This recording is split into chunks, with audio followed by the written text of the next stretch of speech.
Նախընտրական քարոզարշավը թեժանում է, որքան մոտենում է քվեարկության օրն, այնքան քաղաքական ուժերի հայտարարություններն ավելի սուր, իսկ պայքարն ավելի անողոք է դառնում։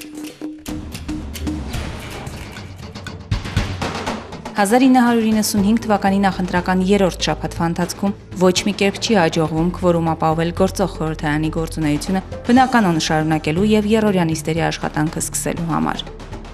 Ընտրապայքարի ամենաթեժ օրերին մայիսի 22-ի գիշերը հզոր պայթյուն է տեղի ունենում Հայաստան մտնող գազամուղի վրա։ Իշխանությունը ուղիներ են որոնում գոնե 1 ժամ բնակչությանը գազով ապահովելու համար։ Իրավիճակն ավելի լարված է, քանի որ վթարի պատճառով չի գործում նաև Սևան Հրազդան կասկադի հզորագույն գյումուշի հեկը։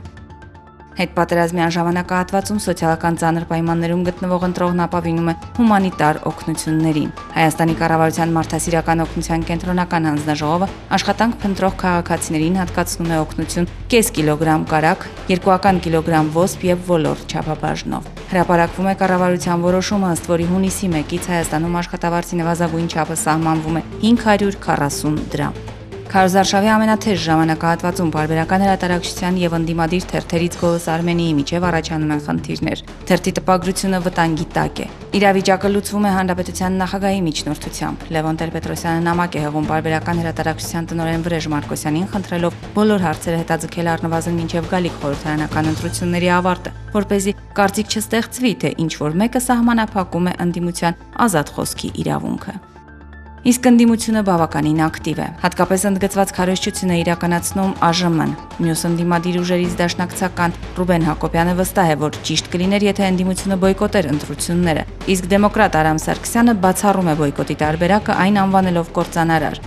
ՍԻՄ առաջնորդ Հրանտ Խաչատրյանը հայտարարում է, հաղթանակի հասնելու համար անհրաժեշտ է 30 հազարանոց մտավորականներից բաղկացած բանակ եւ կոչ է անում ուսանողներին միանալ այդ բանակին։ 1999 թվականի քարոզարշավի ֆավորիտը շարունակում է մնալ Միասնություն դաշինքը։ Հանդիպումներն անցնում են խիստ մարդաշատ եւ մեծ ոգևորությամբ, բայց այստեղ էլ ամեն ինչ հարթ չէ։ Միասնության ցուցակից ինքնաբացարկ է հայտնում Արամազդ Զաքարյանը, որն իր քայլը ամենևին չի կապում իր անունը ոչ անցողիկ հորիզոնականում տեսնելու հետ։ ՀՀՇ-ի ընտրությունները բոյկոտող թևը հայտարարում է, որ պատրաստվում է նոր ուժ ստեղծել եւ իշխանությունը վերադարձնել ժողովրդին, սակայն հեղափոխությանը նրանք դեմ են։ Վանո Սիրադեղյանի ՀՀՇ-ն գլխավորելուց հետո այս կուսակցության վարկանիշը սկսում է բարձրանալ, վստահեցնում են ընտրությունների մասնակից ՀՀՇ-ականները։ Պակաս ակտիվ չեն մեծամասնական ընտրակարգով առաջադրված տեխնացուները։ Խաչատուր Սուքիասյանը Մետաքսի թաղամասում ընտրողների հետ հանդիպման ժամանակ խոստանում է բացել աշխատատեղեր, նպաստել տնտեսական ճիշտ քաղաքականության մշակմանը։ Քարոզարշավի երրորդ շաբաթն է եւ արդեն կոմունիստներն այցելել են հանրապետության գրեթե բոլոր համայնքներ։ Հռակը շարունակում է խոստանալ հզոր հայրենիք, օրինաց երկիր եւ արժանապատիվ ապագա։ Արժանապատիվ ապագա կուսակցության նախագահ Լյուդմիլա Հարությունյանն էլ անցնելով քաղաքից քաղաք եւ գյուղից գյուղ արձանագրում է. փողի ուժը քանդել է մեր ավանդույթները։ Նա նաեւ նկատում է 95-ի համեմատ մեծացել է ընտրակաշառքների թիվն ու գումարի չափը։ Իրավունք եւ միաբանություն դաշինքի ղեկավար Արտաշես Գեղամյանը արձանագրում է. երրորդ շաբաթվա ընթացքում 10%-ով աճել է իրենց վարկանիշը եւ դրա մասին վկայում են իրենց նկատմամբ կիրառվող արհեստական խոչընդոտները։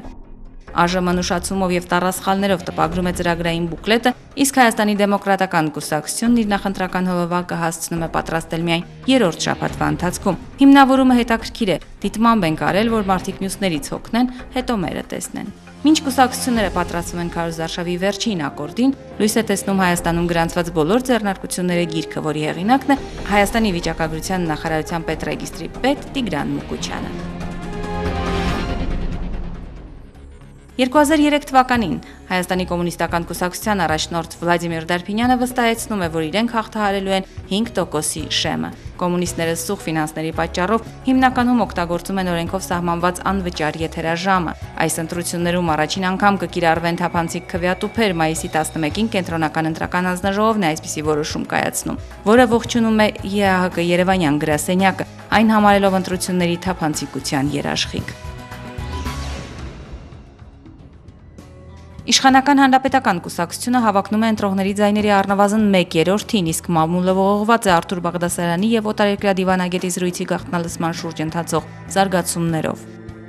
Քարոզարշավի երրորդ շաբաթվա ընթացքում ՀՀՇ-ն հայտարարում է համամասնական ընտրակարգով խորհրդարանական ընտրությունների գործընթացից կուսակցության դուրս գալու մասին։ Այս քայլը ողջունում է Ժառանգության առաջնորդ Ռաֆի Հովհաննիսյանը։ Ընդդիմությունը ընտրություններին գնում է պառակտված եւ երբեմն կիրառվում են միմյանց նկատմամբ հակակարողչության տարրեր։ Հանրապետություն կուսակցության նախագահ Արամ Սարգսյանը ընդդիմության միավորումը ձախողելու համար մեղադրում է գործընկերներին։ ՀԺԿ նախագահ Ստեփան Դեմիրճյանը գտնում է, որ կոռուպցիայի դեմ կարող է պայքարել միայն անկաշկանդ իշխանությունը։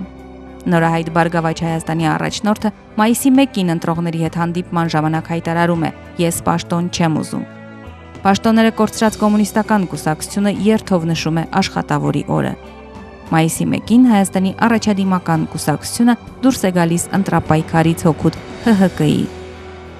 Քարոզարշավի համար մնում է ընդամենը 1 շաբաթ։ Իրավիճակը թեժանում է, իսկ Freedom House իրավապաշտպան կազմակերպությունը կրկին Հայաստանը դասում է ոչ ազատ երկրների շարքում։